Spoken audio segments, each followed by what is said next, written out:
For this special episode of Millennial Meals, we're adding a delicious smoky flavor to brisket, ribs, and chicken for a grand Smoke-A-Thon. Let's begin with a brisket. One of the first things I did was cut off any excess fat off my brisket. Once that was done, I spread some mustard and seasoning on the brisket. When I was flipping the brisket, I placed some saran wrap on one side to reduce the loss of the mustard and the seasoning. Once the brisket was nice and seasoned, I placed it into the preheated Traeger smoker that was set to 225 degrees. I also had to make sure that the cube was in there nice and lit. I placed the thicker end of the brisket near the smoke source. If you want a more detailed walkthrough of how to make some smoky brisket, be sure to check out the first episode of Millennial Meals. While the brisket was cooking, I figured it'd be a good idea to smoke some chicken and some ribs. When it comes to ribs, you're going to want to peel off this membrane on the back side of the ribs. Sometimes though, you might need to cut off some excess fat. Luckily for me, I didn't need to cut off any type of fat off this rack of ribs. Next, I added a rub to both sides.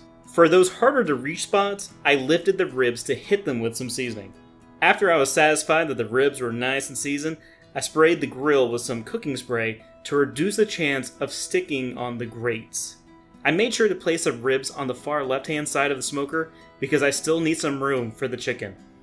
While the brisket and ribs were cooking, I started to prep the chicken breasts by seasoning both sides, then finding a spot on the smoker for them.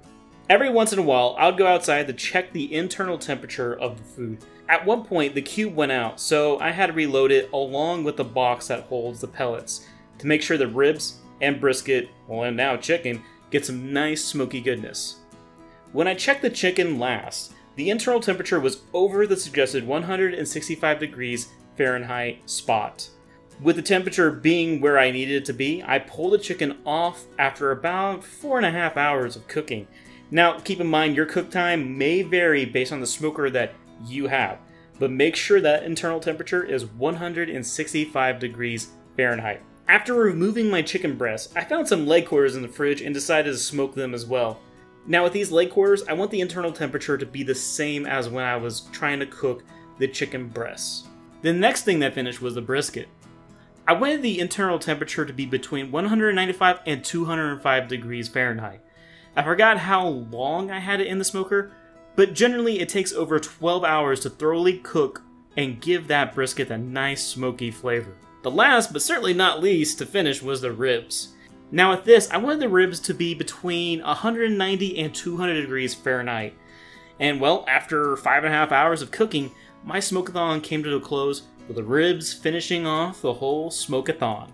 Now here's some general tips when it comes to your smokeout. Now if you're smoking using some general pellets, you're going to have to make sure you keep an eye on how many pellets you have in the holder in your Traeger or whatever smoker you're using.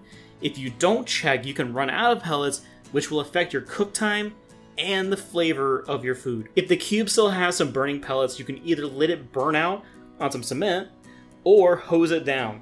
Do not place a still hot cube with burning pellets on any burnable or flammable surface. With that said, this is the grand Smoke-A-Thon, smoking some ribs, brisket, and chicken. Hope this gave you some nice tips and some ideas on what you can do with your brisket and ribs. With that said, I hope y'all stay safe and have a good one.